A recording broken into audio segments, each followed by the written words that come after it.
t'es signé sur combien de combats encore au Bellator? C'est Encore 3 combats. Ok, hop, ça va, ils t'ont mis. Enfin, ils comptent sur toi, je veux dire, ils t'ont Ouais. bien placé dans l'organisation. Je veux dire, c'est pas Ça, des ouais. contrats très très courts ou presque intérim ou tu sais, c'est un truc, etc. Non, ça va, franchement. on Mais est ça, pas tu à t'y plaindre. sens bien là-bas. Beaucoup de gens qui sont arrivés au Bellator disaient qu'il y avait. Enfin, les combattants étaient hyper bien traités, etc. Oui, je me sens très bien. Tu vois la différence où t'as déjà parlé avec d'autres combattants, d'autres organes, où, tu sais, où ça se compare. Genre, non, Oui, attends, parce moi, le que- Bellator, ils me mettent bien de ouf, les repas et tout. Parce que j'ai des sparring partners et tout qui sont dans d'autres organisations et Ouais. on en discute et tu vois qu'il y a une petite différence. Genre quoi, c'est quoi sur lesquels tu peux rendre jaloux certains, par exemple? C'est juste déjà, moi, il y a un Déjà, truc t'as qui un m'avait- petit sac Bellator. Ouais. Tu vois, je dis. C'est très mine cool de rien, déjà, tu c'est vois. très cool, Et ouais. qu'un beau sac en plus, Ouais. tu peux mettre plein de trucs dedans. C'est ça, et il y a une anecdote, c'était la prime, je sais pas comment ils appellent ça, quand on est arrivé à l'hôtel l'année dernière à Bercy, parce que j'ai combattu l'année dernière à Bercy, ils donnent Les billets. une enveloppe, Ouais. une enveloppe avec de l'argent pour manger. Ouais. Mais ça m'a surpris, le Bah. montant, c'est la prime de certains combattants en France. tu T'as vois. le droit de dire combien? On n'est pas là pour. Je sais à peu plus, à près. Bercy, c'était combien? C'est quoi, c'est une semaine ça... Honnêtement, je me rappelle plus de la somme, mais oui, C'est quoi, vrai genre que- 1000 balles, un truc comme ça? Non, moins quand même. Non, parce ouais, que- quand même pas, il y a mais il des- prévoit qu'il y a assez de repas pour le combattant, C'est ça, sur la semaine. le coach. Voilà. Ouais. Non, puis indépendamment de l'aspect financier, je dirais sur le Bellator, il y a vraiment, et c'est vraiment appréciable pour une organisation de cette ampleur-là, le côté familial qui est présent.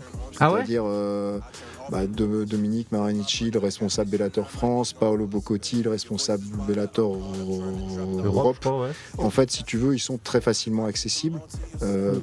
Paolo parle très bien français en plus. Donc ils savent très bien qui est chaque combattant, qui est chaque entraîneur, l'historique. Ils se sont vraiment intéressés à la discipline, mais à l'histoire en France aussi. Ils savent ouais. quels clubs sont historiques en France, quelles personnes sont importantes pour le développement du sport. Donc en fait, ils ont... c'est vraiment extrêmement appréciable. Ouais, on sent quand ils veulent, enfin on sent vraiment qu'ils veulent faire des trucs aussi avec la France. Ouais. Ouais, Il y a- Ils sont venus pour rester, quoi. Et voilà, il y a une vraie volonté de développer le MMA en France, de nous aider à développer en France. Et d'aider aussi les jeunes combattants, les salles par exemple. Enfin, c'est des discussions que toi tu peux avoir avec des gens du Bellator. Ben ça en fait on en avait déjà avec Dominique notamment, puis Paolo ensuite.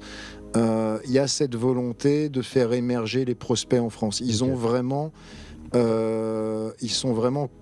convaincus que les grands champions internationaux de MMA, il y a une pépinière en France et que certains vont être issus de la France. Bah, je pense que c'est aussi ce qui va se passer. Et là, comme tu dis, la patience fait qu'il y a un truc qui va se produire. Bon, on arrive vite sur la fin du dans la sauce, mais je voulais vous poser une question. Ça ne concerne pas directement ton combat, mais ça concerne l'événement de la semaine prochaine. Mansour Barnaoui, qui sera l'une des stars de l'événement, il faut le dire, face à Primus. C'est un combattant que tu suivais un peu, Mansour. Tu regardes au Bellator, qui peut te servir aussi peut-être un peu de points d'inspiration au sein de l'organisation peut-être. Oui, Mansour Bernaoui, même la semaine dernière, on s'est entraîné ensemble. C'était pas la semaine dernière, c'est la semaine d'avant. Ouais.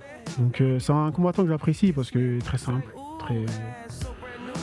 il s'entraîne, il vient pour gagner ses combats et ses combats parlent pour lui, quoi. Et quand tu tournes avec lui, ça fait quoi? Parce que la vérité, et je pense que tout le monde fait le même constat sur Mansour, c'est que Mansour, c'est un peu le champion du peuple, entre guillemets. C'est-à-dire que tout le monde va te dire, tous ceux qui sont dans le game depuis, ou qui suivent le game depuis des années, vont te dire, ouais, c'est parmi les meilleurs combattants français, si ce n'est le meilleur combattant français en activité.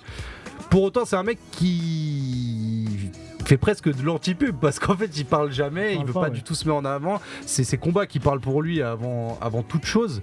Et c'est quoi, justement, toi, ton expérience de tourner avec lui? Parce que beaucoup considèrent que c'est un monstre absolu du sport. En fait, nous, on a du mal à se rendre compte parce que il y a eu des pauses, il y a eu des trucs, il y a des adversaires qu'on a connus à d'autres périodes, etc. Mais concrètement, quand tu tournes avec lui, tu sens que pour moi, c'est le meilleur combattant français actuellement, quand même.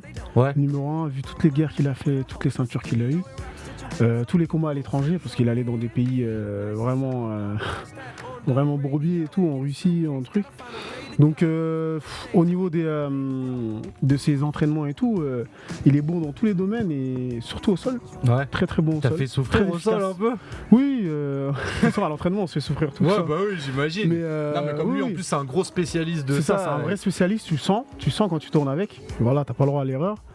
Et il sait faire ce qu'il fait, il le fait bien, son sol. Il le fait super bien et voilà, pourquoi changer ce qui marche. Et justement, comme on sait que médiatiquement, etc., c'est quelqu'un qui parle pas beaucoup, qui est un petit peu taiseux, dans la relation entre combattants, c'est un mec qui t'apporte des conseils, il y a...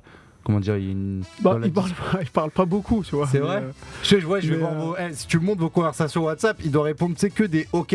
Non, moi, je discute avec son coach.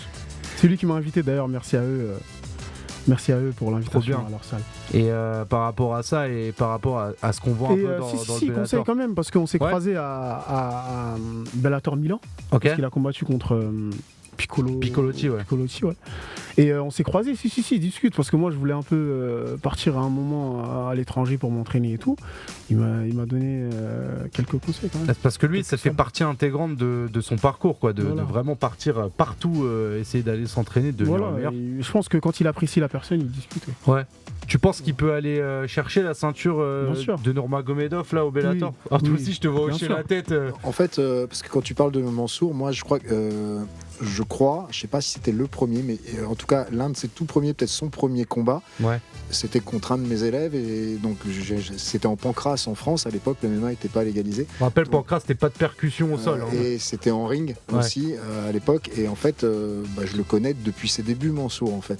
Il est venu faire quelques prépas aussi à la Free Fight Academy.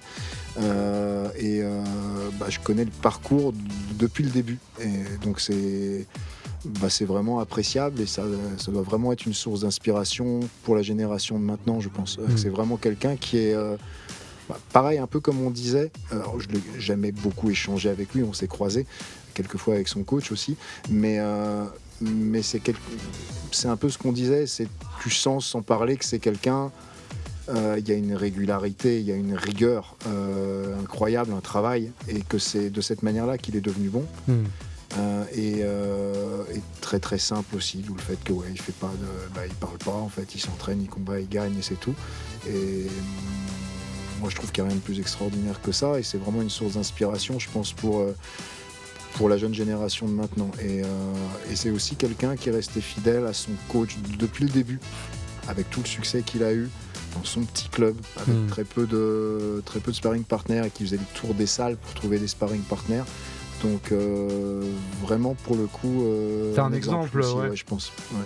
Bon, Ousmane Nurmagomedov, attention à toi quand même. Ouais, moi je pense qu'il peut largement prendre la ceinture et prendre même les 1 million. Donc. Déjà, il faudra aller chercher Primus la semaine prochaine. Pour commencer, on va pas sauter les étapes.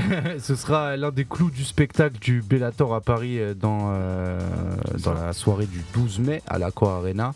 Et on rappelle que toi, tu combattras face à Romain Debienne chez les poids welter et que ça risque d'être aussi assez spectaculaire. Moi, je vous le dis, je veux votre interview d'après combat en bord cage avec les deux. Le but, c'est pas de remuer le couteau dans la plaie de celui qui perdrait. Mais non.